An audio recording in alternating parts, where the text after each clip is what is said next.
So here's the epdm rubber that I got, 3/8 inch by 1 by 1 square foot. It's interesting, I went on the internet and there were so many sellers trying to sell this epdm rubber, and it was anywhere from $23 to $165. I don't understand why sellers think that they can sell a piece of rubber square foot for $165. Well, we'll give it a cut. You can see my line here, and that should cover this hole here in the housing, so that the bellows for the motor, fan motor, will fit down through.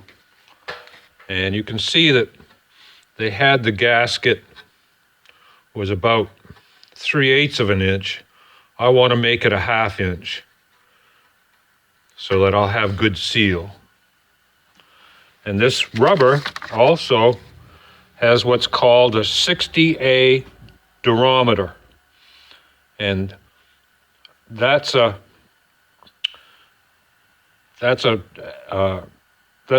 how much good sealing characteristics on a piece of rubber. I had to go to McMaster Car to find out information about what durometer means. So it should give a pretty good seal, keep the water out and keep the air in.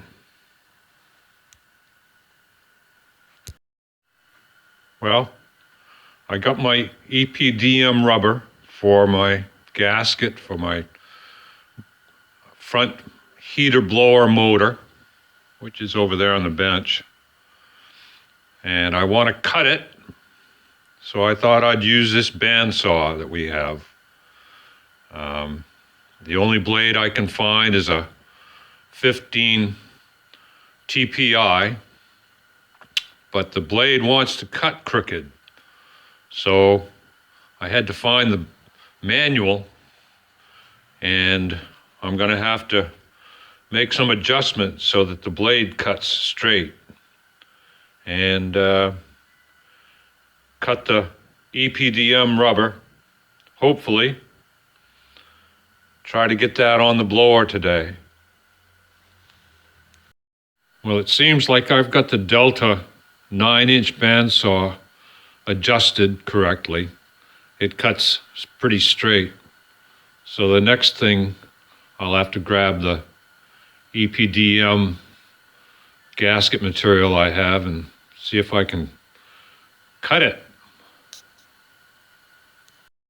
Well, it's not very pretty, but I think it's going to work. That will raise the blower motor 3/8 of an inch, and it will go on here, and then the blower motor will go on top of it. I've got to mark out the holes for the M6 bolts that hold it down. You can see that the bolt holes have nuts welded on the back. So that'll be the next step. Well, there it is. It's all installed. And I think it's going to work real good. Don't look pretty, but it's functional. And right across here, I'm going to have to build a bracket that will take the 2.5 ohm resistor for the low speed, and it'll be sitting right here. So inside,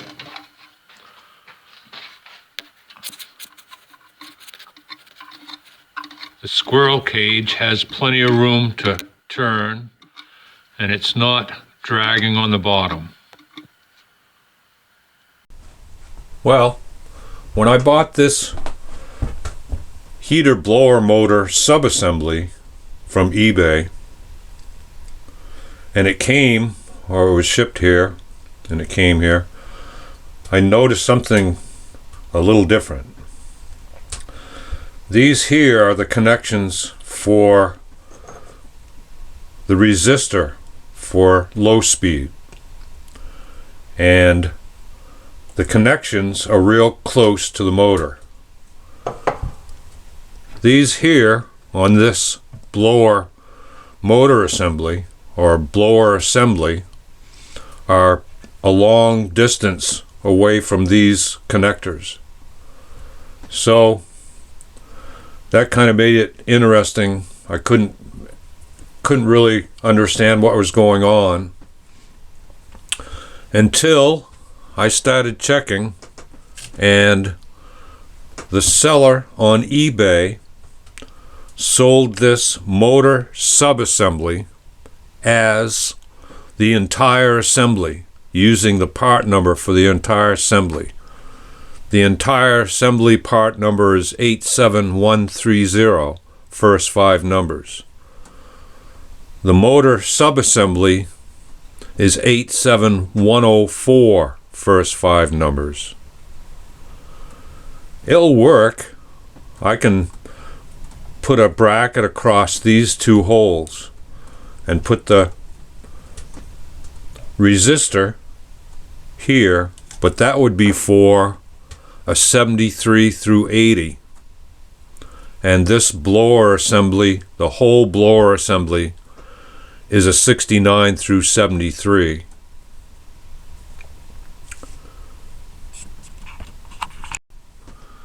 So something that's kind of interesting to me, I'll just pass on to you.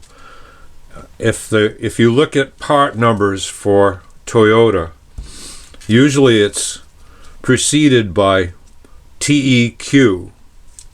Well, the TEQ is what Westerners see that the symbol is and just make it a TEQ. What actually it is, it means Toyota with a T. So in September 1936, the company was actually called Toyoda with a D, Toyoda. And it was written, TEQ was written in Jikaku Japanese writing, and it has 8 brush strokes. And 8 brush strokes in Jikaku means wealth and good fortune. It also means Toyota. So Toyota was changed to Toyota.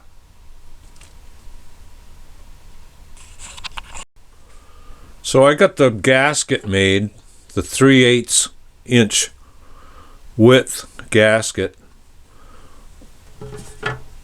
and the motor will mount on top of that.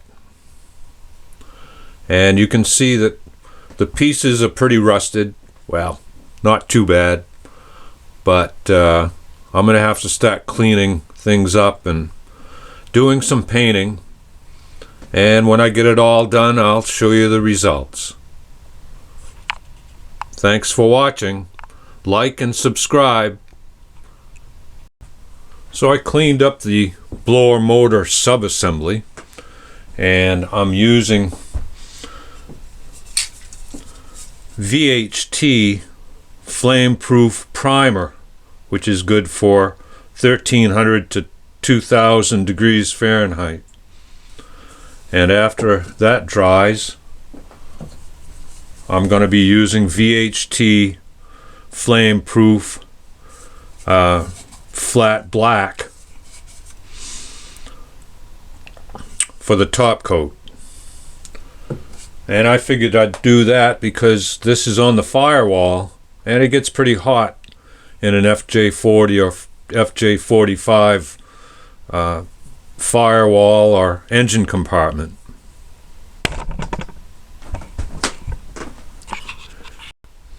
The housing's going to take a while. It's pretty dirty, pretty rusty. Has a lot of seams, and I've got to get inside. And I got to take the trap door off and put another one on. So I'm using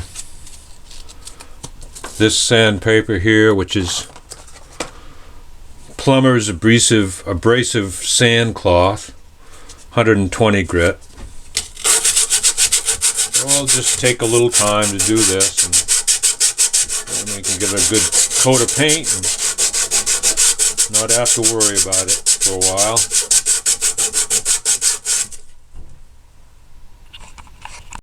Well, that came out pretty good. I got some runs in it, but I think it's going to be alright. So it has two coats. It has VHT primer and VHT top coat. That should be enough. This, on the other hand, it's taken a lot of time. It's got oil and it's got all sorts of stuff on it. Rust, lots of seams, lots of little screws here and there.